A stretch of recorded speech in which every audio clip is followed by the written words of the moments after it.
우리에게 주시는 하나님의 말씀은 사도행전 18장 1절서부터 4절까지입니다. 제가 봉독해 올리겠습니다.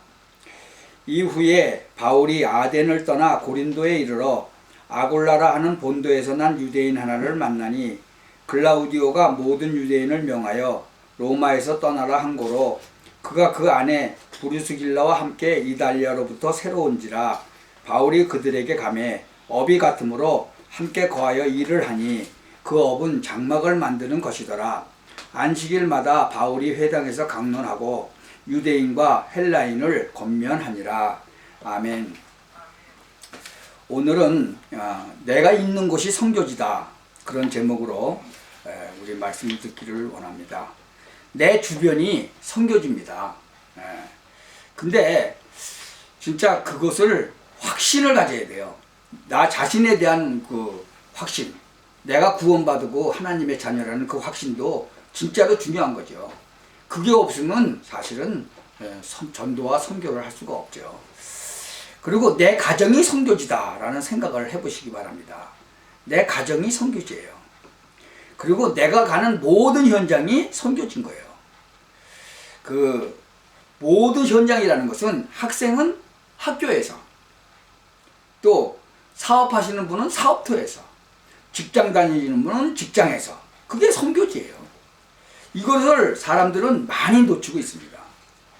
우리가 가만히 보면요, 전도와 선교를 하다 보면 이 한 7종류의 사람들이 있는 것을 이렇게 발견할 수 있어요. 제가 한 15년 전인가 비행기를 타고 오는데 한국 분이 옆에 앉아서 이게 복음을 전하는데 자기는 성경을 처음 봤다는 거죠. 성경을 못 봤다는 거예요. 그래서 제가 성경책을 꺼내서 보여드리고 전도를 한 적이 있어요. 그러니까 복음은커녕 아예 성경도 못 본 사람이 있더라니까요. 복음을 또 이렇게 가만히 보면 오해하는 사람들이 있어요. 그리고 겉모양만 또 이렇게 따라가는 사람이 있어요. 근데요, 요새 보면은 이 영적인 문제 가진 사람이 아주 많아요. 이 정신 문제로 또 시달리는 사람도 많이 있어요. 요새는 지금 미국이나 뭐 한국이나 전 세계가 이 가정 문제에 이렇게 빠진 사람들이 참 많아요.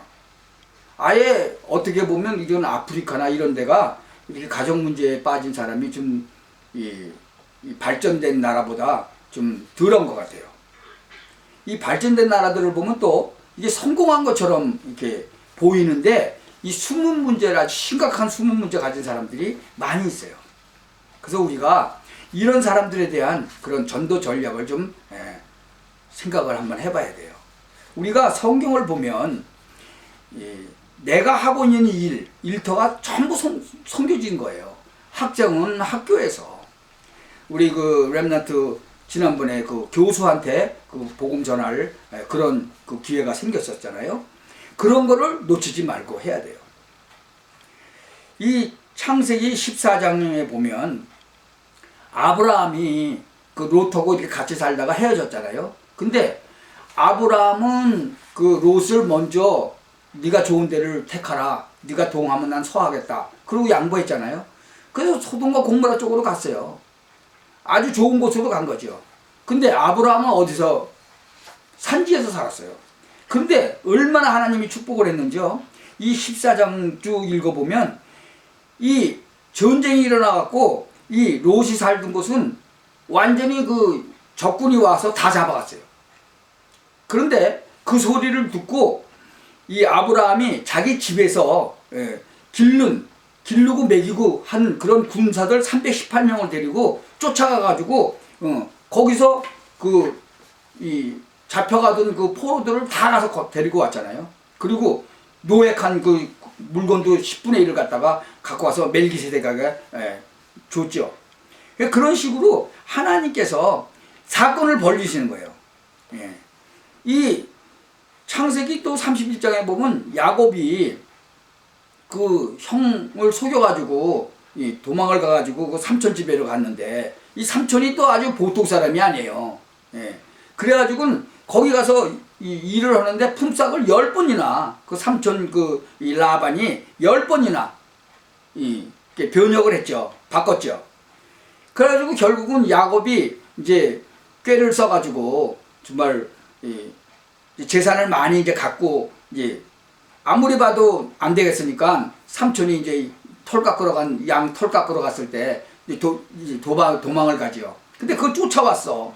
그래가지고는 진짜 막 이제 해하려고 했는데 하나님께서 라반에게 밤에 꿈에 나타나가지고 너 야곱에게 해를 끼치지 마라. 선악과는 아무 말도 하지 말라. 그래가지고는 내가 너를 쫓아와서 잡았지만 내가 너를 해할 수 있지만 하나님께서 어저께 밤에 너 해하지 말라고 그래서 내가 진짜로 너 보낸다. 그리고 보내주는 거예요. 그러니까 그런 사건들이 막 생기죠. 근데 어디에 하나님께서 다 해보시는 거예요. 이 창세기 41장에 보면 요셉이 바로의 그 바로 임금의 꿈을 해석하는 게 나오죠. 근데 그때도 사건이 생겨갖고 어떻게 돼요? 요셉이 감옥소에 갇혀요. 왕궁 감옥에.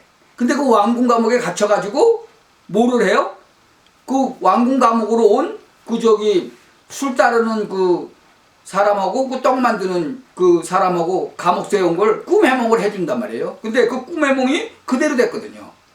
그래갖고 바로가 꿈을 꿨는데 살찐 소 7마리가 올라왔는데 그 뒤에 흉악하고 그냥 파리한 그 소가 올라와서 그 살찐 소를 다 잡아먹어버리는 거예요. 그리고 또 잠에 들었다가 또 깼는데 우리 뭐 자다가 꿈도 가끔 꾸죠. 근데 또 꿨는데 그 다음에는 아주 7개의 그 충실한 이삭이 나왔는데 아마 이제 뭐 쌀인지 밀인지는 모르지만 그 나중에는 아주 세리 아주 아무것도 없는 그 이삭이 또 나와갖고 그 충실한 이삭을 또 다 잡아먹는 거예요. 근데 이거를 꿈 해몽을 할 사람이 없는 거예요. 거기 뭐 꿈 해몽 잘하는 사람들이 많이 있었는데 근데 이 포도주 따르던 그 관원이 자기가 생각났다고 그러고 이제 그 얘기를 바로 임금한테 하니까 바로가 야 그러면 그 사람 데리고 와라. 그런데 여기서 요셉이 야 네가 꿈 해몽 잘한다며? 그러니까 뭐라고 그래요? 아닙니다. 그 요셉이 바로 임금한테 딱 대답해요. 그거는 내게 있는 것이 아니라 하나님이 바로 임금에게 편안한 대답을 해주실 겁니다. 누구를 얘기해요? 하나님을 얘기하는 거예요. 그래서 여러분이 이런 일을 당할 때 내가 잘합니다라가 아니라 하나님께서 하신다. 그래가지고는 그 방법을 얘기를 하니까 뭐라 그래요? 이 바로가 38절에 보면 신하들에게 이르되 이와 같이 하나님의 신에 감동된 사람을 우리가 어찌 얻을 수 있으리요? 너는 내 집을 내 나라를 치리해라. 내 백성이 다 내 명령을 복종할 거다. 나는 너보다 높은 게 이 보좌뿐이다. 그렇게 얘기하잖아요. 우리가 살아가면서 우리가 일상생활을 하면서 그런 사람들을 계속 만나는 거예요. 어저께 영화를 한 편을 이제 보았는데 다윗과 골리앗이라는 그 미국에서 만든 영화더라고요. 옛날에 아마 만들었나 봐요. 근데 영 성경적이 아니에요. 성경하고 완전히 뭐 비슷하긴 하지만 완전히 아주 뭐라 그러나 그 디테일하게 들어가서는 완전히 엉터리를 만들어냈어요. 그 다윗하고 골리앗하고 싸우는 장면이 나오는데 뭐 다윗이 뭐 훈련을 뭐 그 전에 엄청나게 많이 받고 뭐 그래요. 그리고 또 창 들은 또 뭐 부하 직원하고 싸워서 뭐 먼저 죽이고 막 그래요. 그 이상한 것들 막 만들어냈더라고. 나중에 그 돌멩이 던지는 거는 나중에 던지더라고. 또 한참 칼로 싸우다가 그 엉터리 같은 막 얘기하는데 진짜 우리가 이 성경적인 영화를 만들어도 이 성경적으로 안 만드는 거예요. 거의가 이제 좀 더 볼거리를 많이 하려고 이제 그렇게 만들죠. 그 사람들은 그 흥행을 하려고. 그래서 우리가 진짜 성경을 읽어도 잘 읽어야 돼요. 이 사무엘상 17장을 쭉 보면은요, 1절부터 47절을 보면 다윗과 골리앗이 그 싸움하는 거 보잖아요. 이 다윗이 아버지 심부름으로 그 전쟁터에 갔다가 그 소리를 들은 거예요. 아예 뭐 한 달 동안 나와서 막 그냥 1대1로 싸우자고 그랬는데 아무도 못 나가는 거 아니에요. 그런데 자기가 나가겠다고 그러니까 그 또 형은 네가 아주 교만했는데 어렸을 때부터 지금도 그렇다고 네 어린 양은 이 양떼 지키는 목자가 양떼를 누구한테 맡기고 왔냐고 막 그러고 막 몰아세우죠. 근데 사울 임금 앞에 간 이 다윗이 뭐라고 그래요? 37절에 보면요. 여호와께서 나를 사자의 발톱과 곰의 발톱에서 건져내셨은즉 나를 이 블레셋 사람의 손에서도 건져내실 것입니다. 예. 그러면서 전쟁터에 나가는 거예요. 아, 또 사울이 갑옷까지 주고 뭐 그러니까 그 갑옷 그 큰 사람이 입었던 갑옷을 다윗이 입으니까 어떻게 되겠어요? 그 안 입겠다고 그러고 자기 옷을 입고 이제 돌멩이하고 그 물매하고 이제 가지고 나가죠. 그러면서 45절에 하는 얘기가요. 다윗이 그 블레셋 사람 그 장군한테 뭐라 그래요? 너는 칼과 창과 단창으로 내게 오지만 나는 만군의 여호와 그 이름 곧 네가 모욕하는 이스라엘 군대의 하나님의 이름으로 내게 간다. 오늘 여호와께서 너를 내 손에 붙이시리니 내가 너를 쳐서 내 머리를 베고 블레셋 군대의 시체로 오늘날 공중의 새와 땅의 들짐승에게 주어 온 땅으로 이스라엘의 하나님이 계신 줄 알게 하겠다.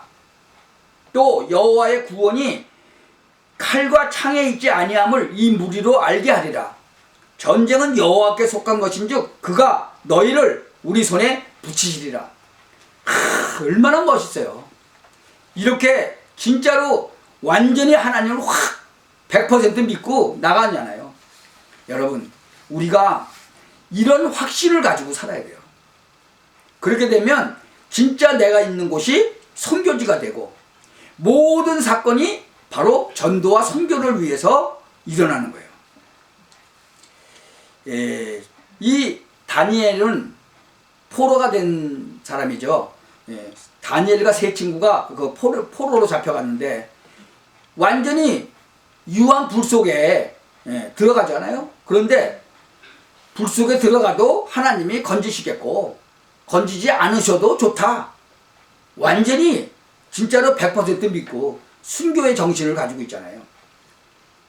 다니엘은 그 어인이 찍힌 거를 알고도 사자굴에 들어가는 그 기도를 하잖아요. 여러분, 우리가 진짜로 믿고 살면서 이 초대교회나 진짜 이 구약에 나와 있는 그러한 기적들, 하나님이 함께 하시는 것, 그것을 사실적으로 보고 사실적으로 믿고 나면 하나님께서 사건을 일으키시고 또 문을 여시는 게 보이는 거예요. 초대교회에 어마어마한 기적들이 어마어마하게 많이 났죠. 일제시대 때도 마찬가지예요. 지금 공산주의가 막 전 세계로 뻗어나가려고 하고 있죠.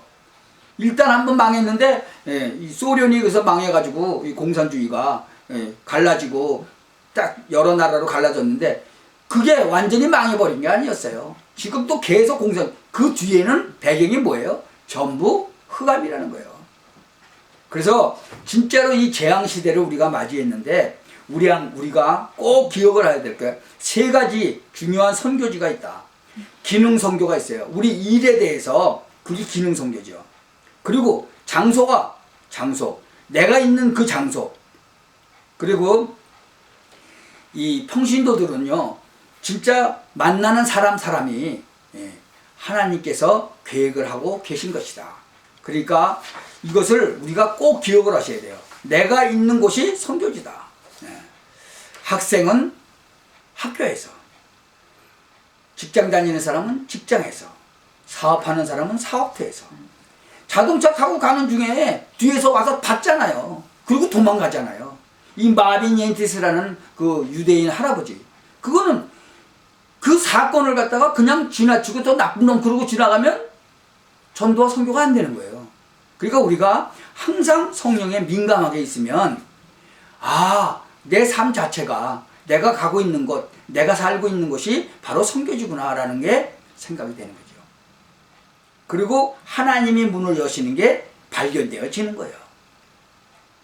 여러분, 진짜로 여러분께서 살아가시는 동안에 내가 있는 곳이 선교지라는 그런 것을 확인하는 그런 삶을 사시기를 바랍니다. 기도하겠습니다. 하나님, 정말 내가 살고 있는 곳이 선교지입니다. 내 가정이 선교지입니다.